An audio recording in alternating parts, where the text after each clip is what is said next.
پھل اگر آپ کھا لیں گے تو آپ ایور لاسٹنگ ہو جائیں گے، کبھی موت نہیں آئے گی اور سدا آپ جنت میں رہیں گے۔ اب یہ چیز یعنی یہاں بھی اگر ہمیں کوئی کہے کہ بھائی آب حیات پی لو اور کبھی نہیں مرو گے، حالانکہ دنیا میں ہمارے لیے کتنی مشکلیں ہیں، کتنے مصائب ہیں، لیکن ہم یہاں سے نہیں جانا چاہتے۔ ہر کوئی کسی بھی بیمار بندے سے پوچھے وہ کہتا ہے کہ مرنا نہیں چاہتا نا، زندہ رہنا چاہتا ہوں، ابھی مرنا نہیں چاہتا۔ تو لہٰذا وہ تو جنت میں تھے، ان کا تو بنتا تھا کہ ان کو یہ ہو کہ ہم یہاں ہمیشہ رہے، سدا رہے۔ اور یہ بات، یہ ویک پوائنٹ شیطان کے پاس اب بھی ہمارے لیے ہے کہ وہ زندگی کی محبت ہمارے اندر پیدا کرتا ہے۔ تو لہٰذا اس نے دیکھا کہ یہ تو یہاں پہ مزے کر رہے ہیں، تو یہ نئی میں مقیم جو ہمیشہ رہنے والی جنت ہے، اس سے نکلوانے کے لیے میں کیا کروں، میں عورت کا سہارا لوں۔ تو انہوں نے بیوی صاحبہ کی طرف وسوسے ڈالنے شروع کیے کہ مرد تو میری باتوں میں نہیں آ رہے، تو ایسا نہ ہو کہ میں ان کو بہکاتا ہوں۔ اور پھر وہی کہا کہ اس لیے تمہیں منع کیا، سورۃ آل اعراف میں بھی بار بار قرآن میں اس بات کو، سورۃ طٰہٰ میں بھی بتایا گیا ہے۔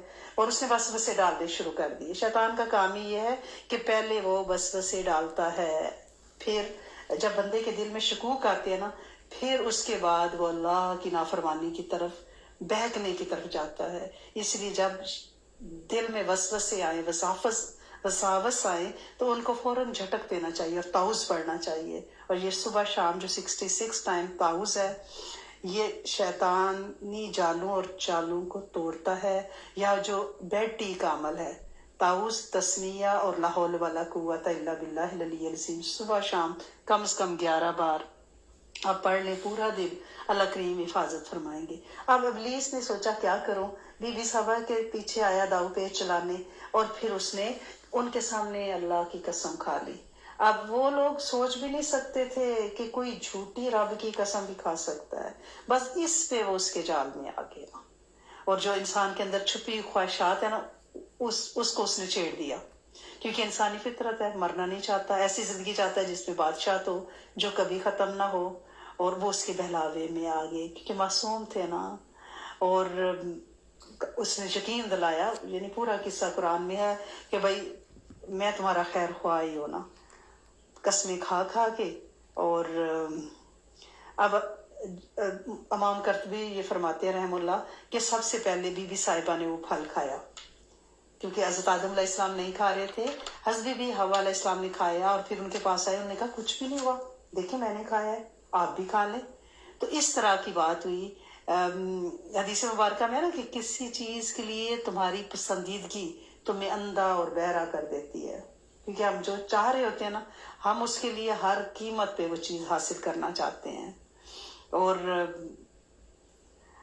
حضرت آدم علیہ السلام نے بی بی صاحبہ کو وعدہ یاد کرایا کہ اللہ سے ہم نے وعدہ کیا کہ اس درخت کو ہم نہیں چھوئیں گے۔ انہوں نے کہا دیکھو میں نے کھایا ہے، کچھ بھی نہیں ہوا، آپ کھا لیں۔ اب جب حضرت آدم علیہ السلام نے وہ پھل چکھا نا، تو دونوں کے 70 ایک دوسرے پہ کھل گئے۔ ابلیس کا مقصد پورا ہو گیا، یعنی وہ تو مکار تھا نا، وہ وسوسہ اللہ کی نافرمانی تک لے آیا، اور جھوٹی قسم کا دھوکہ۔ اب لباس کیسا تھا جو 70 کھولا، اس کے بارے میں مختلف مفسرین نے لکھا ہے کہ آدم علیہ السلام اور بی بی صاحبہ کا لباس نور سے بنا ہوا تھا۔ حضرت ابن عباس رضی اللہ تعالیٰ عنہ فرماتے ہیں کہ آدم علیہ السلام اور بی بی صاحبہ کا لباس ناخن کی طرح تھا، جیسے ہمارے ناخن ہوتے ہیں نا، تو اگر بعض لوگوں نے دیکھا آپ نے، وہ جھڑ جاتا ہے، ناخن اتر جاتا ہے، تو وہ فرماتے ہیں کہ جب انہوں نے وہ پھل کھایا تو وہ اتر گیا، اور صرف اتنا رہ گیا جتنا اب ناخن پہ ہمارا وہ خول سا چڑھا ہوا ہے۔ تو واللہ عالم پھر بالصواب۔ اب اللہ کا غضب اور غصہ سورۃ طٰہٰ، سورۃ الاعراف میں 2 جگہوں پہ کہ اللہ کریم نے پکارا کہ کیا میں تم دونوں کو اس درخت سے منع نہیں کر چکا تھا، اور یہ نہیں کہہ چکا تھا کہ شیطان تمہارا دشمن ہے، یعنی اس کے باوجود تم نے یہ کیا ہے۔ اب وہ آواز کیسی تھی، وہ پکار کیسی تھی، دونوں نے کیسے سنا؟ تو وہ ایسی تھی جیسے اللہ تعالیٰ نے انہیں پہلی بار مخاطب کیا تھا، جیسے اپنے فرشتوں کو پکارا تھا نا، جیسے ابلیس کو مخاطب کیا تھا، اور یہ سب پردہ غیب سے ہوا تھا۔ اس کے بارے میں ہم صرف اتنا جانتے ہیں کہ یہ ہوا تھا، یعنی قرآن میں ذکر ہے، کیسے ہوا تھا وہ قادر کریم ہے، لیکن یہ مفسرین کی رائے ہے کہ اللہ عز و جل نے پردہ غیب سے ان کو پکارا کہ تم باز نہیں آئے۔ اب قرآن میں حضرت آدم علیہ السلام کی توبہ کا ذکر ہے، یہ بھی بڑا ایک لطیف نقطہ ہے۔ حضرت بی بی حوا نے بھی تو توبہ کی ہے نا، ان کا ذکر نہیں ہے۔ تو اس پہ امام فخر الدین رازی رحم اللہ نے کیا لکھا ہے؟ انہوں نے لکھا ہے کہ حضرت آدم علیہ السلام کی توبہ کا ذکر کرنا کافی اللہ نے سمجھا ہے، کیونکہ حضرت بی بی صاحبہ ان کے تابع ہیں، ان کی متی ہیں، اور جب آپ کا قوام توبہ کرتا ہے تو متی اس کے انڈر ہی آتا ہے نا، اس کی بھی توبہ سمجھی جاتی ہے، رعیت کی بھی توبہ سمجھی جاتی ہے۔ ٹھیک ہے، جیسے ہمارے ہاؤس ہولڈ میں سے یعنی ہمارے ہسبینڈ کے جا کے کسی سے صلح صفائی کر لیتے ہیں تو ایک ایک بندے کو تو نہیں نہ جاننا، پتہ ہے کہ اس فیملی سے صلح ہو گئی ہے۔ تو بالکل اس سے ایک اور بھی نقطہ نکلتا ہے کہ بیوی ازل سے پہلے دن سے شوہر کی تابع ہے، متی ہے، رعیت ہے۔ اور وہ دعا ہماری بچیوں نے اسکرین پہ شیئر کی ہوئی ہے، ربنا ظلمنا انفسنا وان لم تغفر لنا وترحمنا لنکونن من الخاسرین۔ اور یہ جب کلمات اللہ نے خود ہی سکھائے تو پھر اللہ کی رحمت جوش میں آئی اور توبہ قبول ہوئی۔ اور سورۃ بقرہ میں ہے نا، فتلقی آدم من ربہ، ٹھیک ہے نا، آدم علیہ السلام نے جب یہ الفاظ اللہ کے سکھائے ہوئے بولے نا تو اللہ کی رحمت نے توجہ فرمائی، فتاب علیہ، اللہ کریم ان پہ متوجہ ہوئے، اور انہ هو التواب الرحیم، بہترین توبہ قبول کرنے والے ہیں، مہربان ہیں۔ اب مختلف مفسرین ہے، جیسے امام تبری نے، مجاہد رحم اللہ نے لکھا ہے کہ اللہ تعالیٰ نے فتلقی آدم من ربہ کلمات، جو لفظ آئے ہیں نا، وہ کون سے کلمے تھے، وہ کون سے کلمات تھے جو انہوں نے بولے؟ تو اس میں 3 کلمات دیے ہیں، اللہم لا الہ الا انت سبحانک و بحمدک رب انی ظلمت نفسی فاغفر لی انک انت خیر الغافرین۔ ایسے ایک تو یہ دعا پڑھی تھی نا، تو ایسے بھی کلمات بولے تھے۔ دوسرا یہ اللہم لا الہ الا انت سبحانک و بحمدک رب انی ظلمت نفسی وارحمنی فإنک خیر الراحمین۔ اور تیسرا یہ بھی نقل کیا جاتا ہے، اللہم لا الہ الا انت سبحانک و بحمدک ربی انی ظلمت نفسی فتب علی انک انت التواب الرحیم۔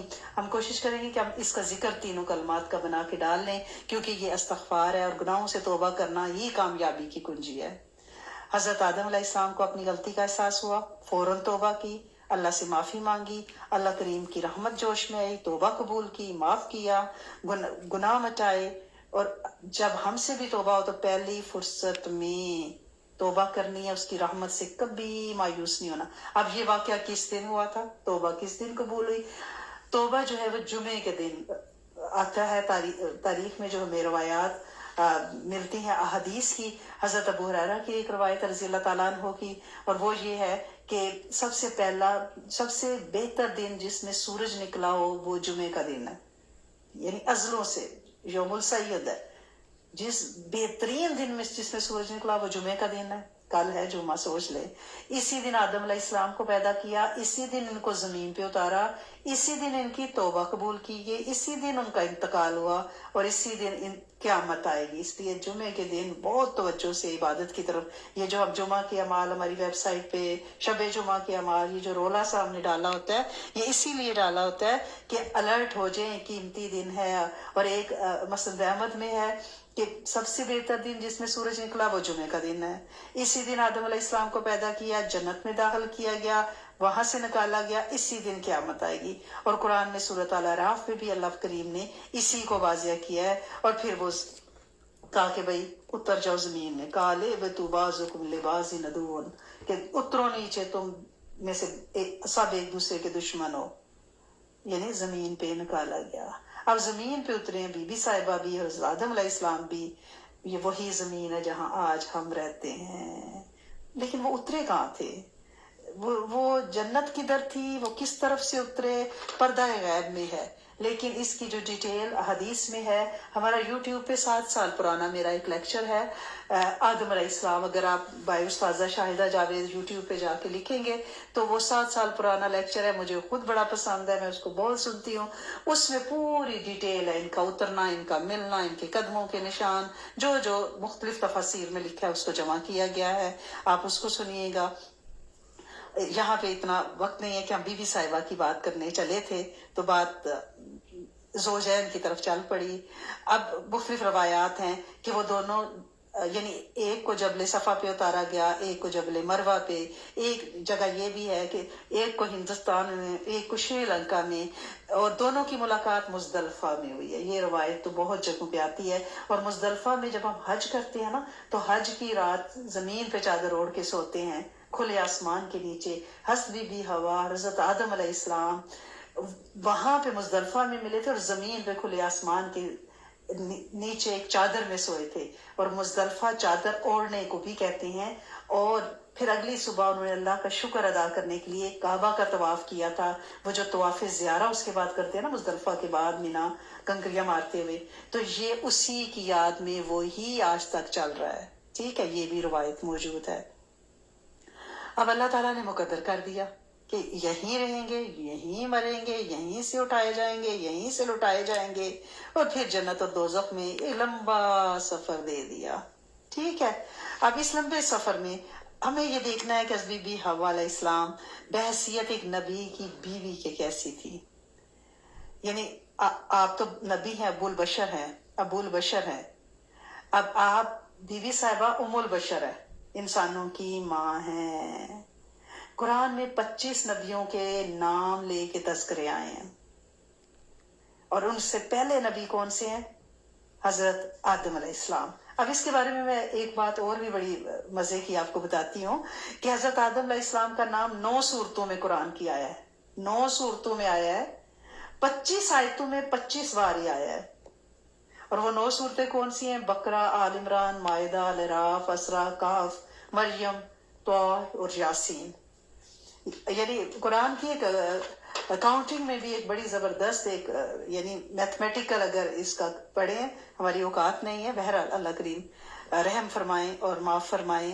اور حضرت آدم علیہ السلام جو ہیں ان کے بارے میں اللہ کے رسول صلی اللہ علیہ وسلم سے پوچھا گیا کہ سب سے پہلے نبی کون ہے، تو آپ نے فرمایا آدم علیہ السلام۔ پوچھا گیا کیا وہ نبی تھے، فرمایا وہ نبی مکلم تھے۔ نبی مکلم کس کو کہتے ہیں؟ وہ نبی جس نے اللہ سے کلام کیا ہو۔ اب ہم کہیں گے کہ کلیم اللہ تو حضرت موسیٰ علیہ السلام ہے، ایک ہی نبی ہیں، لیکن حضرت آدم علیہ السلام نے جنت میں اللہ سے کلام کیا نا ڈائریکٹ، اس لیے ان کو بھی مکلم نبی کہتے ہیں۔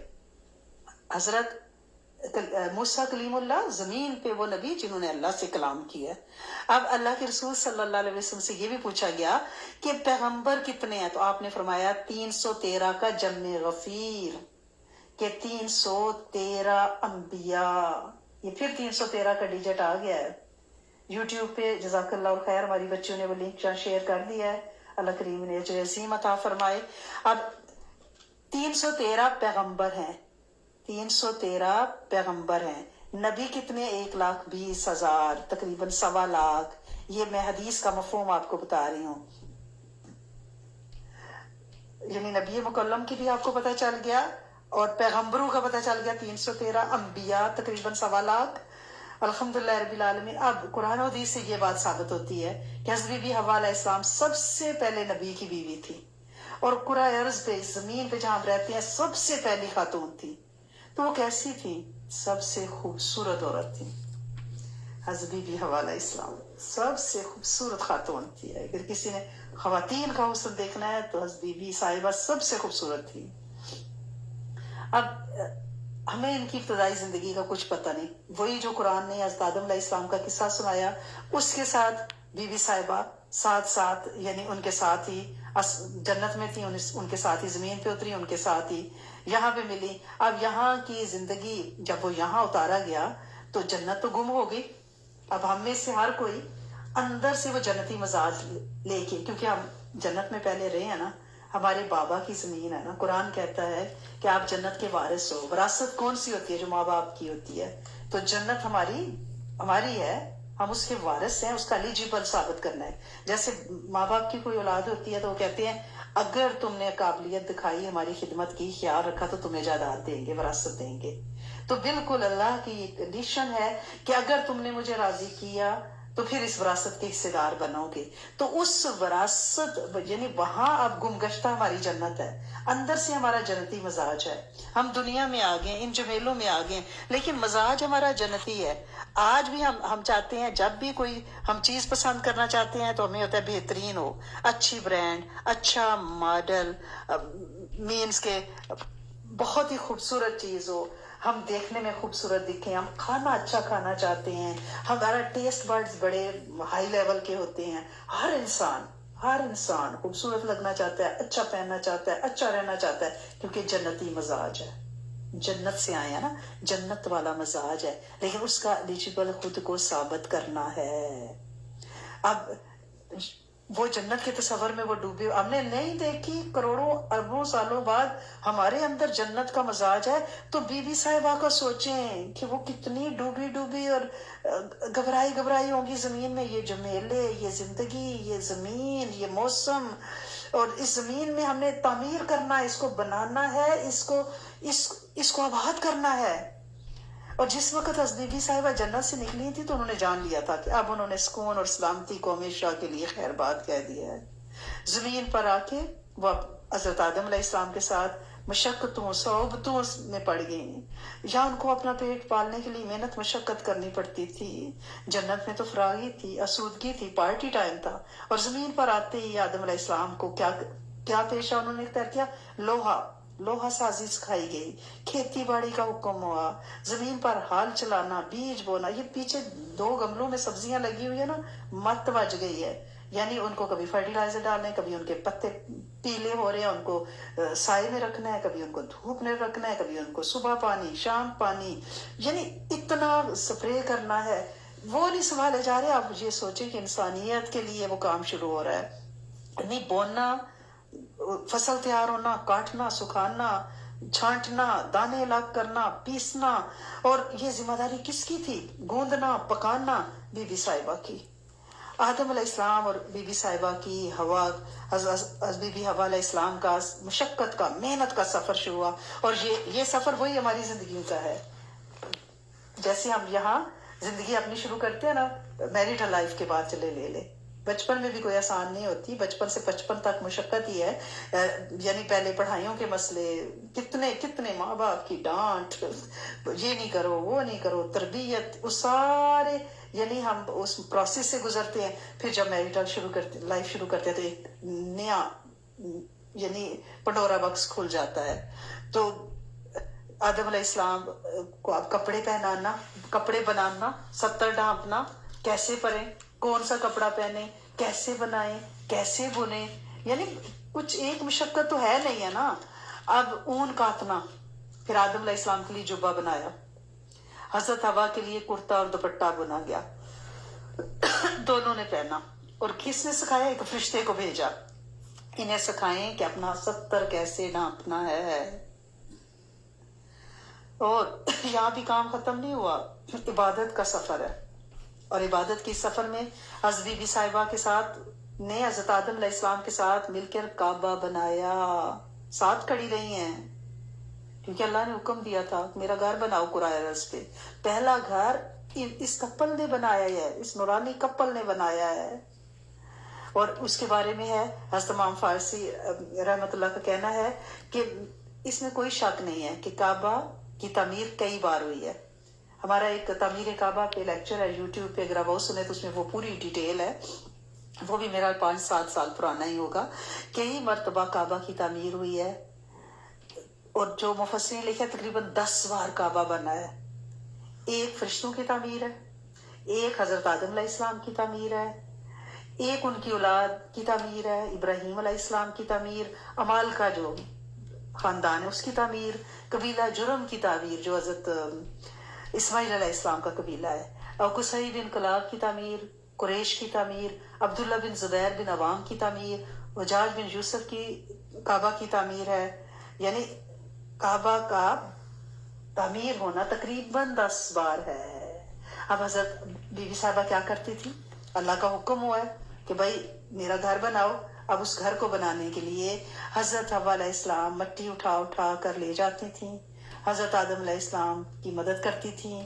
और तामीर काबा यानी सुन्नत नबवी से भी ये साबित है, हदीस मुबारक में आप सल्लल्लाहु अलैहि वसल्लम ने फरमाया, अल्लाह इज़्ज़ वजल ने जिब्रील अलैहिस्सलाम को सैयदना आदम अलैहिस्सलाम और हज़रत हव्वा अलैहिस्सलाम के पास भेजा और पैगाम भेजा कि मेरे लिए एक इमारत तामीर करो। फिर जिब्राइल अलैहिस्सलाम ने इनके लिए नक्शा बनाया, आदम अलैहिस्सलाम ने खुदाई शुरू की, हज़रत बीबी हव्वा वहां से मट्टी उठा उठा कर ले जाती थी, यहाँ तक कि वहां पानी निकल आया। फिर नीचे से आवाज आई, बस आदम इतना काफी है।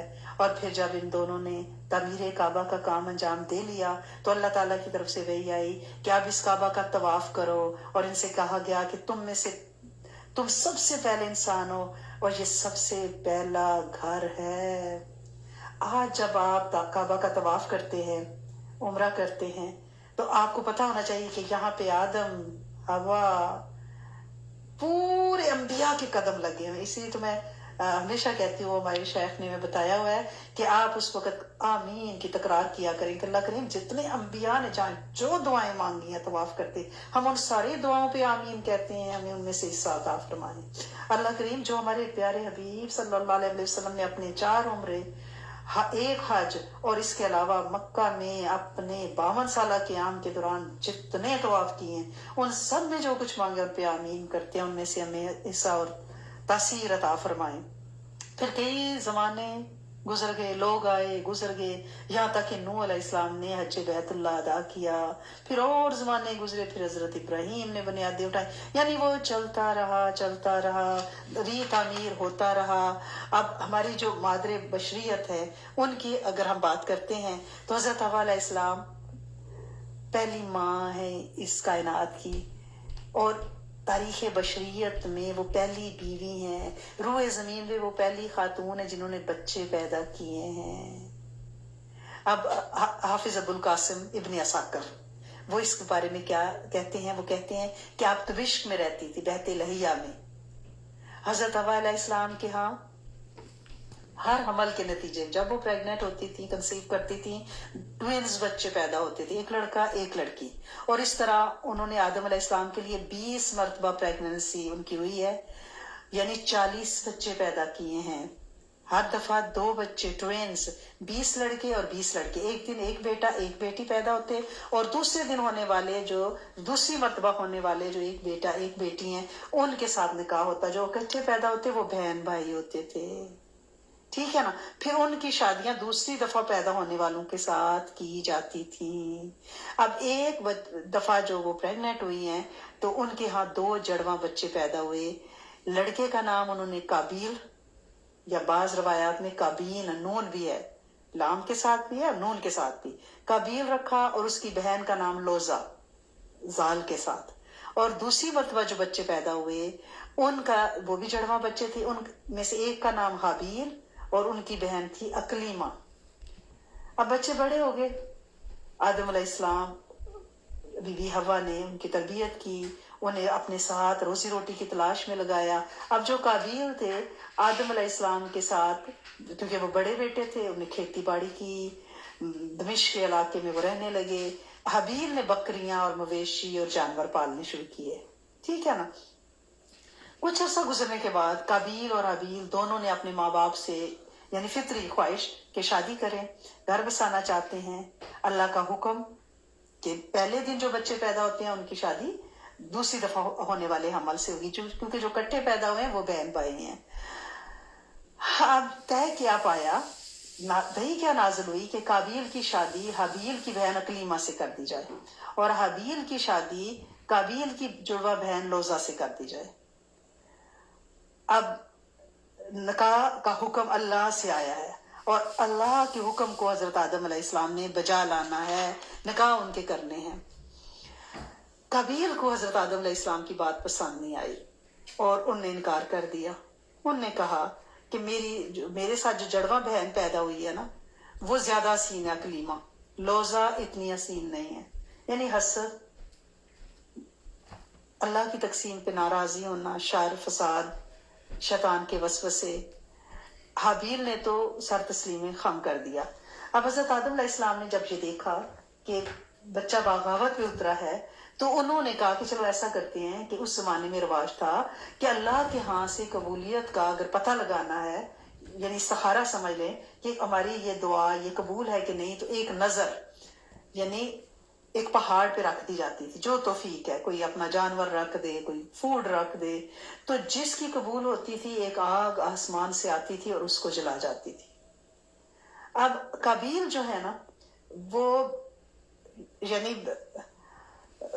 हमेशा रद्दी चीजें, जिम्मेदार बकरियां भेड़े थी ना, तो वो रद्दी चीजें, रद्दी गला, जो खराब सामान है ना, वो वैसे भी अल्लाह की राह में देते थे। जो हाबील हैं वो हमेशा अच्छा और बेहतरीन माल अल्लाह की राह में देते थे। अब जब माँ बाप ने कहा कि भी नजराना रखो, जैसे अल्लाह का हुक्म होगा उसी तरह से हम निकाह कर देंगे, ये उन्होंने दोनों ने नजराना रखा। तो जो हाबील का नजराना था वो अच्छा था, वो आग आई और ले गई। काबील का वो गला सड़ा जो गला था वो वहां रह गया। कबीर ने कहा मैं तो इस बात पे राजी नहीं हूँ, मेरी जो साथ बहन पैदा हुई है ज्यादा खूबसूरत है, लिहाजा मैं इन्हीं से निकाह करूंगा। बहरहाल दोनों में लड़ाई हो गई। कबीर ने हाबील को मार दिया। अब बैठ के सोचे कि लाश को क्या करूं। कुरान में अल्लाह करीम ने आयत नाज़िल फरमाई कि किस तरह से उनको तरीका बताया गया कि एक कौवा आया और वो लाश रख के बैठा हुआ है, तो एक कौवा आया और उसने किसी मुर्दा कौवे को उठाया या खुद कौवे को मारा और फिर जमीन को अपने नाखूनों पंजों से खोदा, उसके अंदर उस कौवे को रख के ऊपर मिट्टी डाल दी। यानी अल्लाह करीम ने खामोशी से एक मसाल और एक तमसील के जरिए उनको बता दिया कि क्या करना है। ठीक है। अब उन्होंने भी सोचा था मैं कितना बेवकूफ हूं, मुझे ये बात समझ नहीं आई और मैंने क्या किया। अब ये नहीं है कि कबीर बहुत ताकतवर था तो हबील, लेकिन हबील अल्लाह का हुक्म मानने वाले थे। उन्होंने कहा कि मैंने हाथ नहीं उठाना, मैंने किसी को बेगुनाह नहीं मारना। खामोशी से मार खाई और गुजर गए। सूरत अल माइदा में है, बस उसके नफ्स ने अपने भाई के कत्ल पे आमादा कर दिया और उसने उसे कत्ल कर डाला, जिससे नुकसान पाने वालों में से हो गया, खासिरीन में से हो गया। क्योंकि अपनी जिंदगी की राहतें तो खो दी, कातिल पे जिंदगी तो तंग हो जाती है, अपनी आखिरत भी बर्बाद कर ली। और जैसा कि मुफस्सिरीन लिखते हैं कि क़यामत तक जितने कत्ल होंगे ना हक, उनका वबाल काबील पे भी जाएगा, क्योंकि पहला कत्ल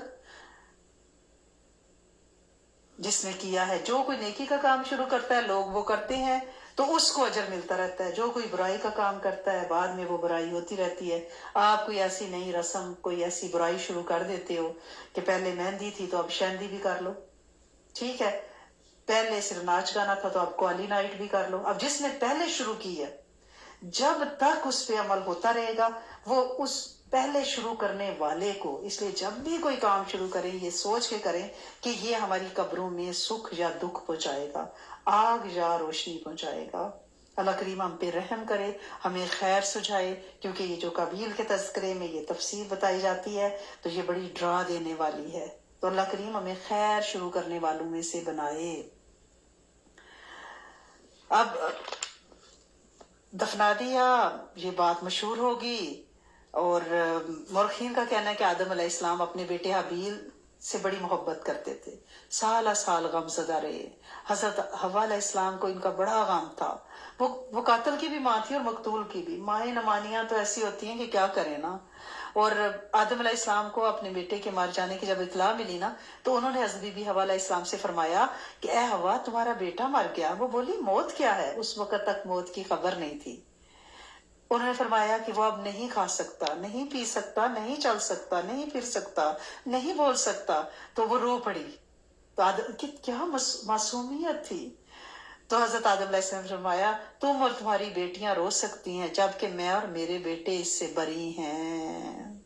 मर्द के दिल को रब ने मजबूत बनाया है।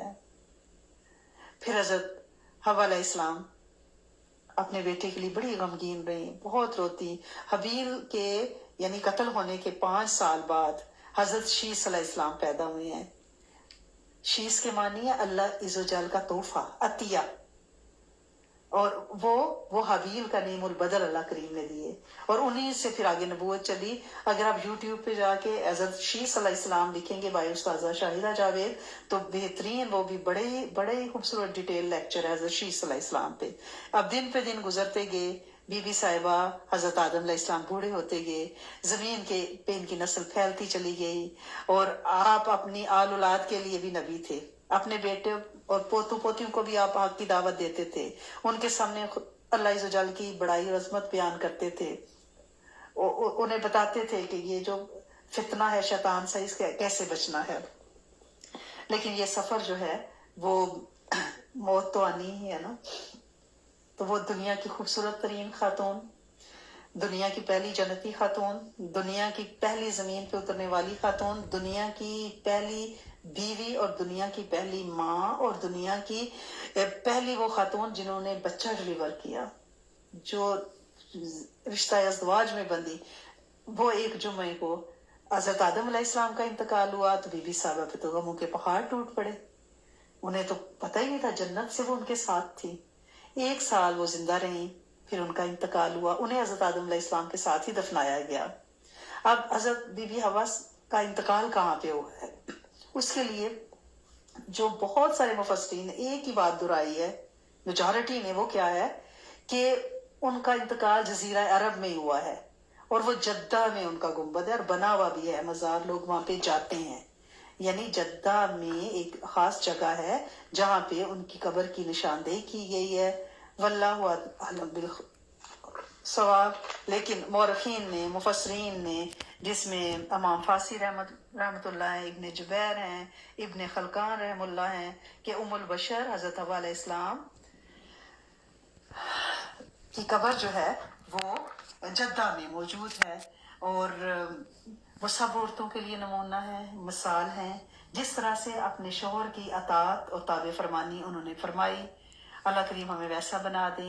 उन्होंने ऊन भी काता, उन्होंने खाना भी बनाया, आटा भी गूंदा, रोटी भी पकाई, सब काम के जो एक औरत अंजाम देती है, और फिर ये काम अपनी बेटियों को सिखाए ताकि जिंदगी का सफर जारी और सारी रहे। आज हम एज अ माँ अपनी बेटियों को क्या सिखा रहे हैं, हमें ये भी सोचना है कि क्या हम बीबी हवा जैसी हार्ड वर्किंग है, क्या हम वैसी मती हैं, क्या हम वैसी साबर और शाकर हैं।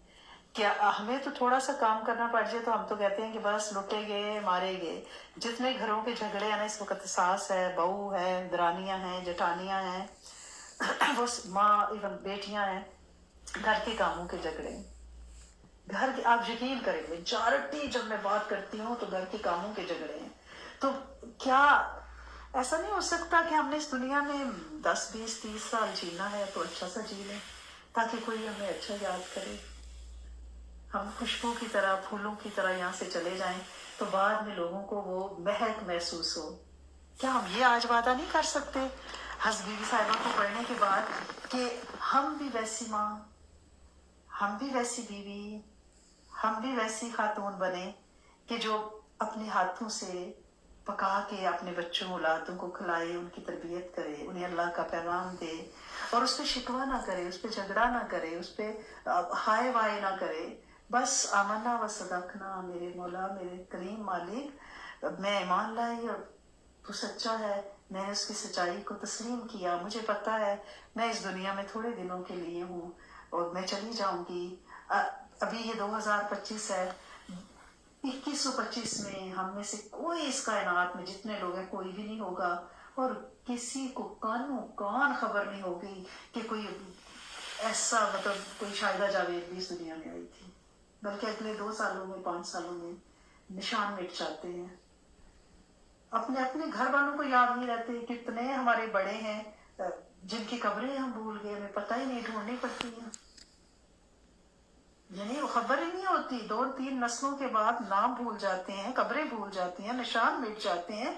तो जब ऐसी जिंदगी है कि जिसमें जाना ही है और फिर कभी नहीं आना, किसी की भी मौत की खबर सुनते हो, आपको लगता है वो चला गया, लेकिन अब ये कभी इस दुनिया पे लौट के नहीं आएगा, नेवर एवर। मौत का एक सबसे बड़ा जो मैं कहती हूँ खास वस्फ है वो ये है कि वो बंदा कभी नहीं पलट के आ सकता, कुछ कभी, नेवर। तो जब यहाँ कभी आना ही नहीं है तो फिर ये हम किसके लिए सजा रहे हैं, किसके लिए बना रहे हैं, किसके लिए बखेड़े डाले हुए हैं, किसके लिए ये दौड़ें लग रही हैं, किसके लिए डिप्रेशन हो रही है, किसके लिए एंग्जाइटीज अटैक कर रही हैं? क्या ये एवरलास्टिंग जिंदगी है? तो फिर तो वर्थ इट है। मैं कहूँगी हाँ जरूर, डिप्रेशन लो, स्ट्रेस लो, मुकाबला करो, लड़ो पीटो मारो एक दूसरे को, छीनो हक, जब यहाँ रहना ही नहीं है, जब हमारा यहाँ बसेरा ही नहीं है, जब एक यानी चंद लम्हों का क़याम है। अगर आज इस वक्त मौत का फरिश्ता अभी आए और हम रूह खींच के मेरी ले जाए तो मैं मिट्टी का ढेर हूँ। ये मेरा सजा सजाया जो मैं समझती हूँ कि मैंने खुदा न खासा जन्नत बनाई हुई है, ये यहाँ ही रह जानी है। वो चीजें कि जिनके लिए मेरी जान जाती है कि हाय मेरी बुक फलाने ली वापस नहीं की, हाय मेरा कच्चा टमाटर किसी ने बाहर से तोड़ दिया, तो खुद सोचे ना कैसे हमारी हाय वाय हम मचाते हैं। हाय मेरी बहू ने मुझे यूं घूर दिया, हाय मेरी बेटी के साथ ये हो गया, किसी ने ये बात कर दी। कोई कोई कोई मकसद नहीं है। आप यकीन करें अगर हमारे दिल में ये बात पक्की जानशीन हो, जब जबान से तो कहते हैं लेकिन ये पक्की नहीं होती कि हम यहाँ बिल्कुल थोड़े टाइम के लिए हैं, लिहाजा इस टाइम को हम ऐसा तरीके से गुजारें। सब कह रहे थे कि आप जो अज़वाज अंबिया वाली लेक्चर्स हैं